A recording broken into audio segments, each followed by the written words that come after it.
Chapter 2: Commute and Podcasts. The Tesla Cybertruck's autopilot is engaged as I navigate through Manhattan traffic at 7:43 a.m. I'm simultaneously monitoring 4 different cryptocurrency exchanges on my phone. I'm also listening to a podcast about serial killers hosted by some fat feminist who thinks she understands criminal psychology. She has never felt the rush of absolute power over another human being. The truck's stainless steel exterior reflects the morning sun like a mirror. I can see other drivers staring at my vehicle with a mixture of envy and confusion. They've never seen anything that costs $120,000 and looks like it was designed for urban warfare.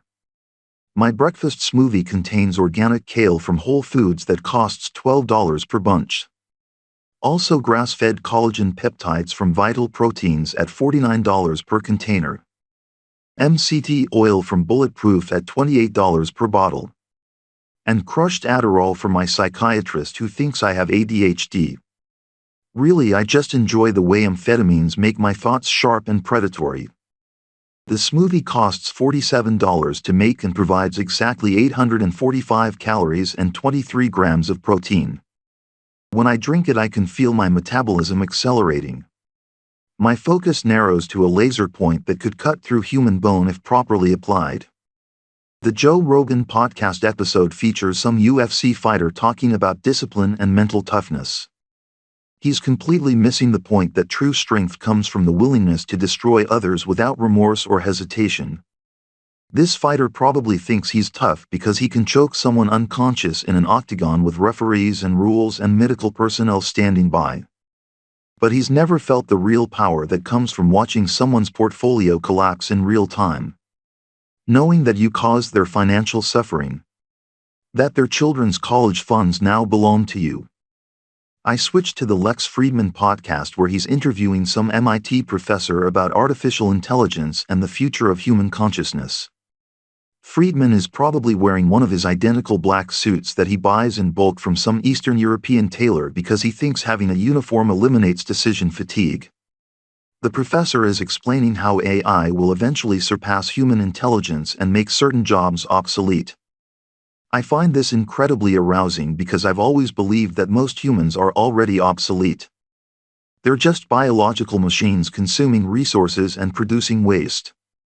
When the AI revolution comes, I'll be one of the few humans worth preserving. My wealth and intelligence will make me valuable to our new algorithmic overlords. Everyone else can be processed into data points. The traffic light turns red and I pull up next to a Honda Civic driven by some middle-aged woman in scrubs. Probably a nurse heading to her shift at some public hospital where she'll spend 8 hours cleaning up bodily fluids and pretending to care about poor people who can't afford real health care. She's wearing what appears to be Cherokee workwear scrubs in navy blue that probably cost $30 and will be stained with blood and vomit by the end of her shift. Her shoes are those ugly white Crocs that healthcare workers wear because they're comfortable and easy to clean. She glances over at my truck and I can see the exact moment when she realizes that my vehicle costs more than her annual salary. Her face transforms from casual indifference to bitter resentment. I roll down my window and smile at her. She looks away quickly. Probably going home tonight to complain to her unemployed husband about rich assholes while they eat frozen dinners and watch Netflix on a television they bought at Walmart with a credit card they can't afford to pay off. What she doesn't understand is that her resentment is completely justified. I am literally profiting from the healthcare system that exploits her labor and bankrupts her patients. The medical debt collection agency I invested in last year has been garnishing wages from people exactly like her. My phone buzzes with a notification from my crypto portfolio app. Bitcoin is up 7% overnight. Ethereum is up 12%. The meme coin I've been pumping on social media called Dogecoin is up 43%. This means I made approximately $1.8 million while sleeping. More than that nurse will make in her entire career. The beautiful thing about money is that it's completely amoral. It doesn't care if you earned it by saving lives or destroying them. It flows toward intelligence and away from stupidity. Toward strength and away from weakness. Toward people like me and away from people like her. The light turns green and I accelerate past the Honda Civic. In my rearview mirror I can see the nurse struggling to keep up with traffic in her underpowered economy car. She probably bought it used from some dealer who saw her coming from a mile away. Sold her a piece of shit with hidden problems and inflated financing. She's probably still making payments on a car that's worth less than she owes. Living paycheck to paycheck while telling herself that she's making a difference in the world. That her work has meaning. That good things happen to good people. Meanwhile, I'm literally shorting the hospital chain that employs her and betting that their stock price will collapse when their Medicare fraud investigation goes public. A homeless veteran is standing at the next intersection holding a cardboard sign that says, "Anything helps, God bless." He's wearing what used to be a military uniform but is now just rags held together by duct tape and delusion. His sign is written in shaky handwriting with a Sharpie that's running out of ink. He probably has PTSD and addiction issues and mental health problems that the VA can't or won't treat properly. I make eye contact with him and mouth the words, "Get a job, loser," while holding up $100 bill. Then I roll up my window and drive away while he's still walking toward my truck. In my rearview mirror I can see him standing in the street holding his sign and probably wondering if he imagined the whole thing. The psychological torture is more satisfying than just giving him money would have been. Hope followed by crushing disappointment is the purest form of human suffering. It's also incredibly cost-effective because I get maximum emotional impact without actually spending any money. The beautiful irony is that I'm probably shorting defense contractor stocks that profit from the same military-industrial complex that created his problems in the first place. His suffering generates my profits in multiple ways simultaneously. The parking garage at Morgan Stanley requires a special access card that only senior executives possess. My reserved spot is on the 42nd floor with a perfect view of the Hudson River. The monthly parking fee is $1,200, which is more than most people pay for rent. But it's worth it for the convenience and the status symbol. When potential clients see where I park, they understand immediately that they're dealing with someone who operates at the highest levels of finance. Someone who can make them rich or destroy them completely depending on how cooperative they are. The garage attendant is this elderly Puerto Rican man named Miguel who probably sends half his paycheck back to relatives in San Juan. He always says, "Good morning, Mr. Vale," with genuine respect because he doesn't understand that I view him as slightly more valuable than the pigeons that shit on my truck. He's probably worked in this garage for 20 years and makes maybe $30,000 annually. I tip him $50 at Christmas, which he probably thinks is generous but really represents about 30 seconds of my average earnings. The beautiful thing is that he's genuinely grateful for this pathetic gesture of noblesse oblige. "Beautiful morning, Mr. Vale," Miguel says while directing me into my parking space with hand signals that suggest former military training or traffic control experience. "Every morning is beautiful when you're making money, Miguel," I reply while collecting my Tom Ford briefcase and Hermes overnight bag from the passenger seat. Both items cost more than Miguel makes in 6 months, but I carry them casually like they're disposable accessories. Miguel laughs appreciatively even though he probably doesn't understand that I'm being completely serious rather than making small talk. Money really does make every morning beautiful because it eliminates all the problems that make other people's mornings miserable. No worrying about rent or utilities or car payments or medical bills or student loans. No stress about job security or performance reviews or workplace politics. Just the pure joy of watching numbers increase in bank accounts while other people suffer the consequences of my trading strategies. I take the elevator to the 68th floor where my office overlooks all of Manhattan like a throne room in the sky. The elevator is mirrored stainless steel with a marble floor that probably cost more than most people's cars. It's empty except for me and some junior analyst who gets on at the 35th floor. He's wearing an off-the-rack suit from Men's Wearhouse in charcoal gray that fits poorly across the shoulders. His shirt is white cotton from Josehu Bank with a collar that's too big. His tie is polyester from Target in a conservative red pattern that screams insecurity and desperation. His shoes are black leather from Payless with plastic soles that will crack within 6 months. His briefcase is from Target in fake leather that's already showing wear marks. His watch is a Timex from Walmart with a plastic band that leaves marks on his wrist. His cologne is Axe body spray that he thinks makes him smell masculine but really just advertises his complete lack of sophistication. Everything about him screams mediocrity and financial desperation. He probably graduated from some state school with a degree in accounting or finance and student loans that he'll be paying off until he's 50. Lives in a studio apartment in Queens that costs half his monthly salary.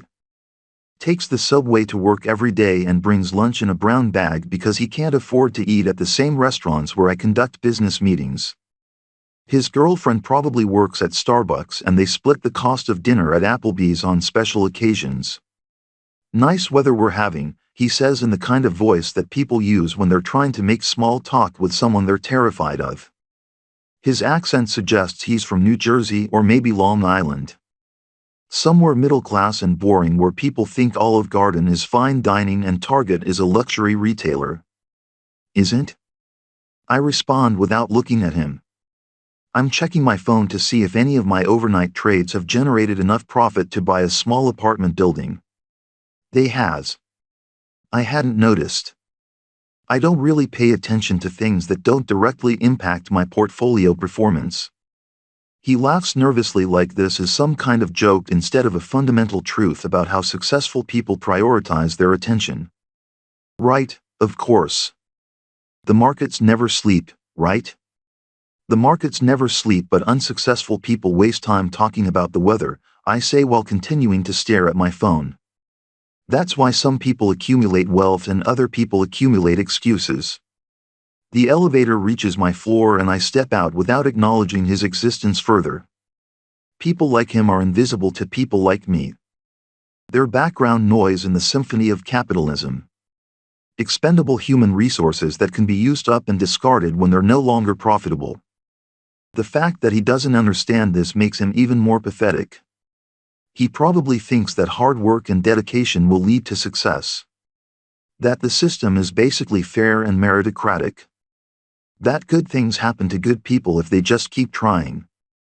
Meanwhile, I'm literally betting against companies that employ people exactly like him and profiting when they get laid off during economic downturns. My assistant Monica greets me with my morning espresso, which is made from beans that cost $800 per pound. They're harvested in Jamaica by workers who earn maybe $5 per day and work in conditions that would violate labor laws in any developed country. The irony is delicious. Literally. Each sip represents hours of exploited labor and environmental destruction. But it tastes amazing, so I don't really care about the ethical implications. Ethics are for people who can't afford to ignore them. Rich people like me exist beyond good and evil. We create our own moral frameworks based on what benefits us most. Monica is wearing a Zara blazer in navy blue that costs $69 and tries to look expensive but fails because of the cheap buttons and synthetic fabric blend. Her blouse is from H&M in white cotton that will yellow after 3 washes. Her skirt is from Tailor in gray wool that pills after dry cleaning. Her shoes are from 9 West in black leather with plastic heels that will break within a year. Her jewelry consists of a Pandora bracelet with charms that tell the story of her boring middle-class aspirations and a Tiffany necklace that was probably a gift from some boyfriend who thinks expensive jewelry will compensate for his inadequate earning potential. She smells like Bath & Body Works vanilla fragrance that she sprays on her wrists every morning because she read in Cosmopolitan that vanilla is supposed to be attractive to men. What she doesn't understand is that successful men are attracted to power and wealth rather than artificial scents. Her vanilla perfume just reminds me that she's trying to compensate for her fundamental lack of value as a human being. Your 9 o'clock meeting is confirmed, she says while handing me the espresso in a cup that costs more than her monthly Metro card. Mr. Matthews from the derivatives desk wants to discuss some opportunities with offshore clients. Offshore opportunities, I repeat while settling into my Herman Miller embody chair that costs $4,000 and is ergonomically designed to support my spine during long sessions of destroying other people's financial futures. I assume these are the kind of clients who prefer cash transactions and shell company structures. Monica nods without making direct eye contact because she understands that her job security depends on not asking too many questions about the nature of my business activities. She probably suspects that some of my clients are engaged in money laundering or tax evasion, but she's too afraid of unemployment to report her suspicions to compliance or law enforcement. Her complicity makes her an accessory to financial crimes but also makes her more valuable as an assistant because she has incentives to maintain confidentiality. Also, your lunch appointment with Mr. Pemberton from Goldman Sachs has been moved to Le Bernardin, Monica continues while checking her tablet for scheduling updates. He specifically requested the private dining room, which suggests he wants to discuss something confidential. Private dining rooms at expensive restaurants are where the real business gets conducted in finance. Public dining areas have too many potential witnesses and recording devices. Private rooms allow for conversations about market manipulation and regulatory evasion and client fraud that would be problematic if overheard by competitors or law enforcement. The fact that Pemberton requested privacy means he's probably bringing me an opportunity that's either very profitable or very illegal. Possibly both. Perfect, I tell Monica while opening my Bloomberg terminal to check overnight market activity. Make sure we have good wine. Expensive wine makes people more agreeable to risky propositions. The morning trading session begins at 9:30 a.m., but I've been placing pre-market orders since 6 a.m. to take advantage of low liquidity and wide bid-ask spreads. My algorithm identifies cryptocurrencies with low trading volume and then creates artificial demand through coordinated social media campaigns and fake trading activity. When retail investors see the price momentum, they FOMO into positions at inflated prices. Then I dump my holdings and crash the price while they're left holding worthless tokens.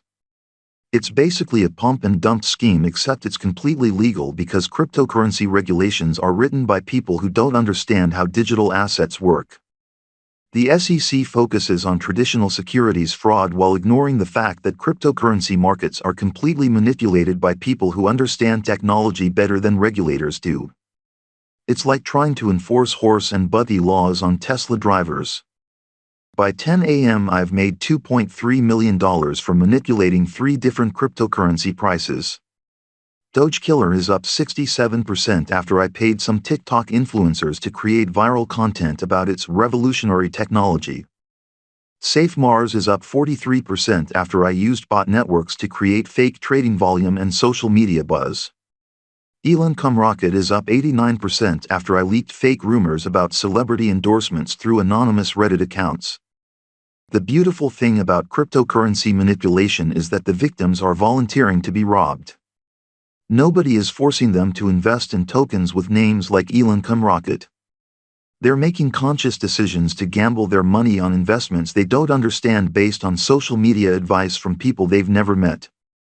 It's like running a casino, except the customers come to me instead of me having to lure them in with free drinks and flashing lights.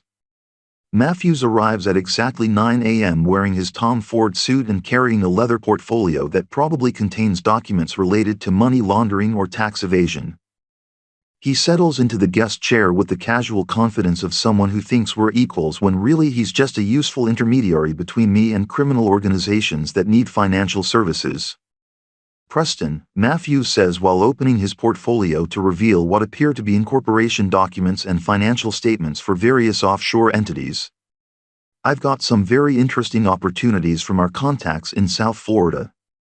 South Florida is code for drug dealers and human traffickers who need to convert cash into legitimate investments.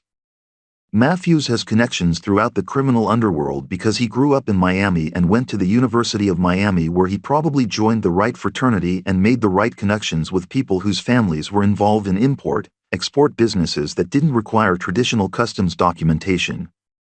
What kind of volume are we discussing? I asked while calculating how much profit I can generate from facilitating organized crime. 50 to 70 million annually, Matthews replies while showing me financial projections that look legitimate but are probably complete fabrications. Multiple revenue streams including pharmaceutical distribution, import, export logistics, and hospitality management. Pharmaceutical distribution means drug dealing. Import, export logistics means smuggling. Hospitality management means money laundering through restaurants and nightclubs. Matthews is using euphemistic language because he knows that our conversations are probably being recorded by compliance monitoring systems. But we both understand what he's really talking about. The rest of the morning passes quickly as I continue manipulating cryptocurrency prices and discussing money laundering opportunities with Matthews. By noon, I've made over $4 million and facilitated approximately $20 million in criminal financial transactions. Just another typical morning in the life of someone who understands that the difference between legal and illegal is usually just a matter of having better lawyers and more expensive accountants. The beautiful thing about working in finance is that you can commit crimes that destroy thousands of lives while wearing expensive suits and eating in nice restaurants. Nobody thinks of you as a criminal because you don't look like the criminals they see on television. You look like a successful businessman who drives expensive cars and lives in expensive apartments and dates attractive women. The perfect camouflage for sociopathic behavior is economic success and social respectability.